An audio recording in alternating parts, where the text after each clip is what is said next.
story about Ping by Marjorie Flack.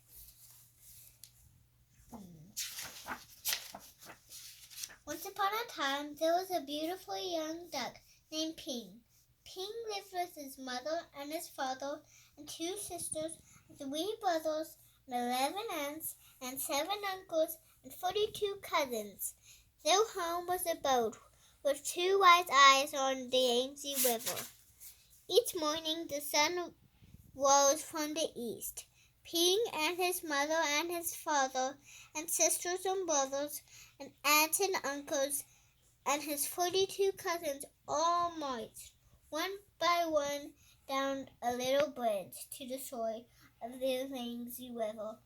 All day they would hunt for snails and little fishes and other pleasant things to eat. But in the evening, as the sun set in the west, la la la la lee, would call the master of the boat. Quickly, Ping and all his many families would come squirming quickly. They would march one by one up over the little bridge and onto the wise-eyed boat, which was their home on the Yangtze River. Ping was always careful, very, very careful not to be the last duck, because the last duck to cross over the bridge always got a spank on the back. But one afternoon, as the shadows grew long, Ping did not hear the call because at that moment Ping was wrong side up trying to catch a little fish.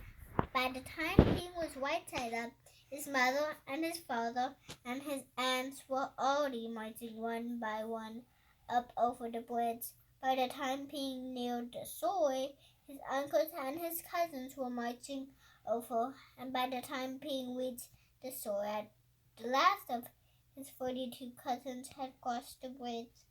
Ping knew he would be the very last duck, if he crossed the bridge. Ping did not want to be spanked, so he hid. Ping hid behind the grass. As the dark came, the pale moon shone in the sky. Ping watched the wise-eyed boat slowly sail away down the Yangtze River. All night long, Ping slept near the grass on the bank of the river with his head tucked under his wing. And when the sun rose up from the east, Ping found he was all alone on the Yangtze River. There was no father or mother, no sisters or brothers, no aunts or uncles, no 42 cousins to go fishing with. Ping. So Ping started out to find him. Swam down the yellow waters of the Yangtze River. As the sun rose higher in the sky, boats came. Big boats and little boats, fishing boats and beggars' boats, houseboats and raft boats. And all these boats had eyes to see with, but nowhere could Ping see the wise-eyed boat, which was his home. Then came a boat full of strange dark fishing birds. Ping saw them diving for fish for their master. As each bird brought a fish to his master, he would give it a little piece of fish for pay. Closer and closer swooped the fishing birds near Ping.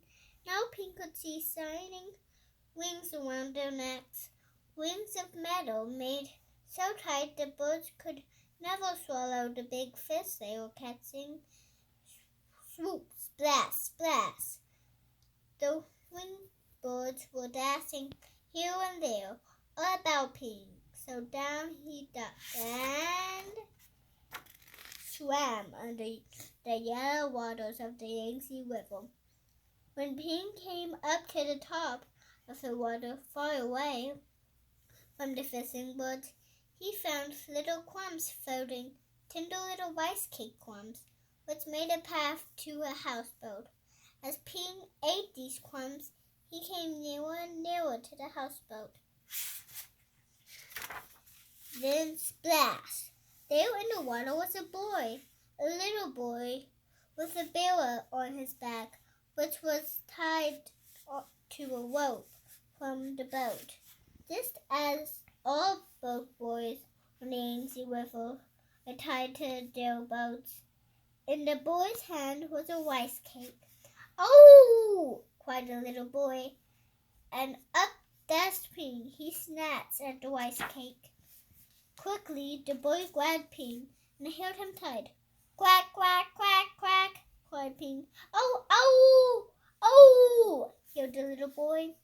Ping and the boy made such a splashing and such noise that the boy's father came running, and the boy's mother came running, and the boy's sisters and brothers came running, and they all looked over the edge of the boat at Ping and the boy splashing in the water of the Yangtze River.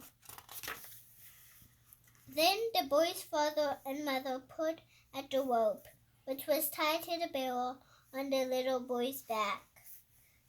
They pulled, and up came Ping and the boy onto the houseboat. "Ah, a duck dinner has come to us,"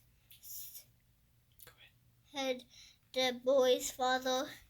"I will cook him with rice at sunset tonight," said the boy's mother. No, my nice duck is too beautiful to eat," cried the boy. But down came a basket all over Ping.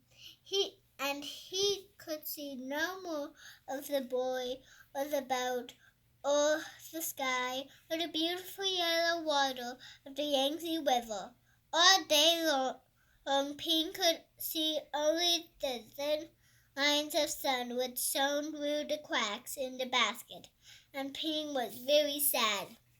After a long while, Ping heard the sound of oars and heard the juk, juk, juk, juk, juk, juk, juk of the boat as it was rowed down the Yangtze River.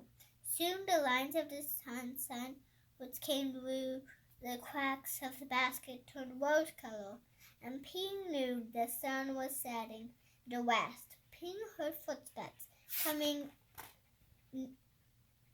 near to him. The basket was quickly lifted, and the little boy's hand were holding Ping quietly. The boy dropped Ping over the side of the boat, and Ping slipped into the water, the beautiful yellow water of the Yangtze River. Then Ping heard this call, "La, la, la, la, lee!" Ping looked, and there near the bank of the river was the wise-eyed boat, which was Ping's home. And Ping saw his mother and his father and his aunts all marching one by one up over the little bridge. Swiftly, Ping turned and swam paddling towards the shore. Now Ping could see his uncles marching one by one. Paddle, paddle, Ping hurried toward the shore. Ping saw his cousins marching one by one. Paddle, paddle, Ping near the shore. But as Ping reached the shore at last